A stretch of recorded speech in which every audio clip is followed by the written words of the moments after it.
अब हम लोग क्वेश्चन नंबर 5 और क्वेश्चन नंबर 6 को देखते हैं। ठीक है, जैसा आपका क्वेश्चन नंबर 3 है या जैसा उदाहरण 10 था वही आपका क्वेश्चन नंबर 3 ही क्वेश्चन नंबर 5 है। यहाँ पर tan cot में था, यहाँ पर आपका sec cosec में है। क्या कर रहा है कि sec 4a बराबर, ठीक है, sec 4a बराबर cosec a माइनस बी है, जहाँ 4a एक न्यून कोण है तो a का मान ज्ञात कीजिए। तो जैसे 3 प्रश्न में किए वैसे ही आपका क्वेश्चन नंबर 5 में करेंगे। sec 4a को sec 4 ही रहने देंगे और ये बराबर कर देंगे किसके, cosec a माइनस 20 के। अब जैसे सेक थीटा होता है, ठीक है, यहाँ पर देखो कहीं सेक थीटा लिखा रहता है तो इसको हम क्या लिखते हैं, कॉसेक 90 माइनस थीटा। चूंकि थीटा था तो कॉसेक 90 माइनस थीटा बराबर सेक थीटा। तो यहाँ पर सेक 4a है तो इसको हम लोग कॉसेक 90 माइनस 4a लिखेंगे।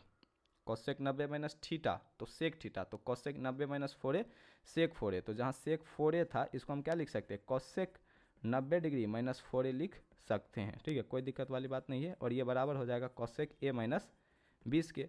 और फिर वही वाला फंडा लगा लेंगे कि कॉसेक ए बराबर कॉसेक बी है। जैसे यहाँ पर कॉसेक 90 माइनस 4a बराबर कॉसेक ए माइनस 20 है, यानी कि 90 डिग्री माइनस 4a जो होगा ये बराबर होगा a माइनस 20 के। एंगल भी बराबर होगा। इस 4a को उस पार करेंगे तो a प्लस 4a हो जाएगा और इस माइनस 20 को इस पार करेंगे तो 90 डिग्री प्लस 20 डिग्री हो जाएगा। 90 प्लस 20 करेंगे तो 110 हो जाएगा। ठीक, और ये a प्लस 4a आपका 5a हो जाएगा। 5 को इस पार करेंगे तो 110 बटा में 5 बराबर a हो जाएगा। a से कट जाएगा 5 दूनी 10, 5 दूनी 10, यानी कि a बराबर आपका 22 डिग्री आंसर आ जाएगा।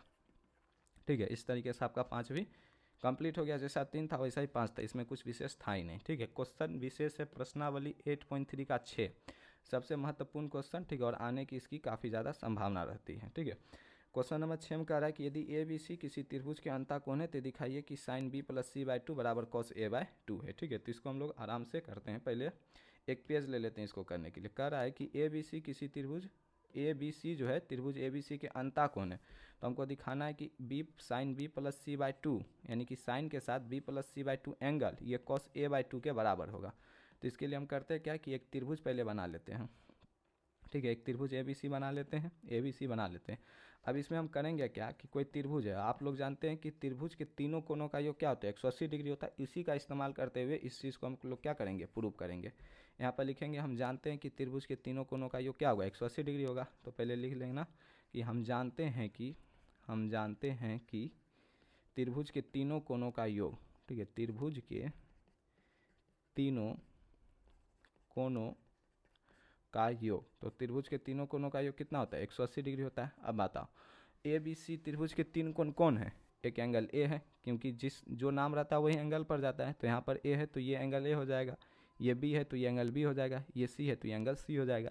यानी कि हम कह सकते हैं कि एंगल ए, ठीक है, plus angle B plus angle C बराबर कितना, 180 डिग्री। अब ध्यान दो, मैथ का एक रूल है। ठीक है, मैथ में जब भी किसी चीज़ को प्रूव करना तो इस चीज़ को ध्यान देना कि एक्चुअल में हमको लाना क्या है। तो जो चीज़ आपको लाना रहता है ना उसको हम लोग बचा के रखते हैं, और जो चीज़ नहीं लाना रहता है उसको हम लोग बदलते हैं। यहाँ पर ध्यान दो, हमें b प्लस सी इकट्ठा चाहिए। ठीक है, यानी कि b और c को हम लोग साथ में रखेंगे और a को भेज देंगे उस पार। ठीक है, b और c को साथ में क्यों रखेंगे, क्योंकि हमें b और c साथ में यहाँ पर प्रूव करना है, इसलिए b और c को हम लोग साथ में रखेंगे और a को भेज देंगे उस पार। तो b और c को हम क्या रहेंगे, यहीं पर रहने देंगे, b और c को साथ में रहने देंगे और एंगल a को उस पार इक्वल के उस पार भेजेंगे। तो यहाँ एंगल a प्लस में तो उस पार जाके माइनस में हो जाएगा, यानी कि 180 डिग्री माइनस a हो जाएगा। अब एक एक स्टेप चलो, हमें b प्लस सी बट्टा में 2 लाना है।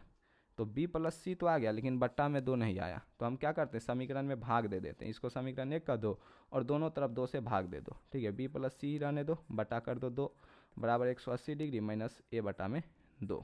अब ध्यान दो, जैसे a माइनस बी बटा 2 रहता है ना, इसका मतलब होता है a बटा 2 माइनस बी बटा 2। ठीक है, यानी कि दोनों में अलग अलग भाग दिया जाएगा। तो b प्लस सी बटा में 2, इसको तो साथ ही रहने दो क्योंकि इतना हमें चाहिए। ये 180 माइनस a बटा में 2 है, इसको अलग अलग कर दो, 180 बटा 2 और माइनस का a बटा 2 कर दो। ठीक है, ये b प्लस सी बटा 2 ऐसे ही रह जाएगा।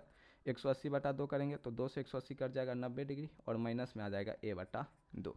ठीक है, अब ध्यान दो, अब यहाँ पर थोड़ा सा दिमाग लगाने वाला बता गया। b प्लस सी बाय 2 आ गया, लेकिन b प्लस सी बाय 2 के साथ में क्या चाहिए, साइन चाहिए। तो हम दोनों तरफ साइन त्रिकोणमितीय अनुपात से गुना कर देंगे। ठीक है, तो साइन त्रिकोणमितीय अनुपात से गुना किए तो यहाँ साइन b प्लस सी बाय 2 हो गया और इधर साइन 90 माइनस a बाय 2 हो गया। ठीक है, ध्यान समझा, हमको पहले b प्लस सी चाहिए हुआ था, चाहना था, मतलब b प्लस सी लाना था। तो b प्लस सी को एक साथ रहने दिए, a को उस पार कीजिए।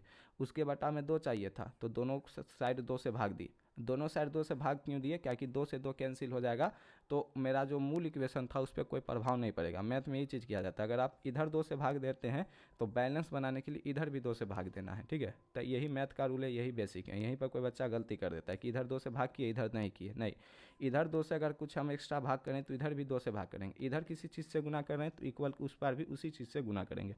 तो दोनों साइड 2 से भाग दे दिए, ठीक है। यहाँ बी प्लस सी बाय 2 को ऐसे ही रहने दिए, 180 माइनस ए बाय 2 था तो दोनों को अलग अलग कर दिए, 180 बटा 2 और माइनस ए बटा 2, 2 से 180 कट गया 90 और 90 डिग्री माइनस ए बटा 2। अब हमको बी प्लस सी के साथ साइन त्रिकोणमितीय अनुपात चाहिए था तो दोनों तरफ साइन लगा दिए, इधर साइन बी प्लस सी बाय 2 हो गया और इधर साइन 90 माइनस ए बाय 2 हो गया। बस यहीं पर हमको फॉर्मूला लगाना है। जैसे साइन 90 माइनस थीटा रहता है तो कॉस थीटा, तो ये जो साइन 90 माइनस ए बाई 2 है, ए बाई 2 ये पूरा एक एंगल है। जैसे थीटा एक एंगल होता है तो ए बाई 2 भी क्या है, एक एंगल है। तो sine B plus C by 2 तो इधर sine B plus C by 2 ऐसे ही रह जाएगा। बस ये साइन 90 माइनस ए बाई 2 को हम क्या लिख सकते हैं, कॉस ए बाई 2 लिख सकते हैं कि नहीं लिख सकते। साइन 90 माइनस थीटा रहता है तो कॉस थीटा, तो साइन 90 माइनस ए बाई 2 है तो इसको कॉस ए बाई 2 लिख सकते हैं। और यही आपको लाना था जो कि हो गया proved, sine B plus C by 2 बराबर कॉस ए बाई 2। देखो यही आपको लाना था, sine B plus C by 2 बराबर कॉस ए बाई 2, और यही चीज़ यहाँ पर आ गया, ठीक है, प्रूव्ड यानी कि प्रमाणित। लास्ट में आप प्रूव्ड या प्रमाणित लिख देना। किए कैसे, त्रिभुज के तीनों कोनों का योग 180 डिग्री लगा दिए। फिर से एक बार समझ लो, बी प्लस सी मैथ का क्या बोले रूल है, जो चाहिए उसको छोड़ दो, जो नहीं चाहिए उसको तोड़ दो, तोड़ो उसमें जिसमें लाना हो। जैसे हमको बी प्लस सी चाहिए तो बी प्लस सी को एक ही साथ रहने दिए, ए को उस पार भेज दिए तो इधर 180 माइनस ए हो गया।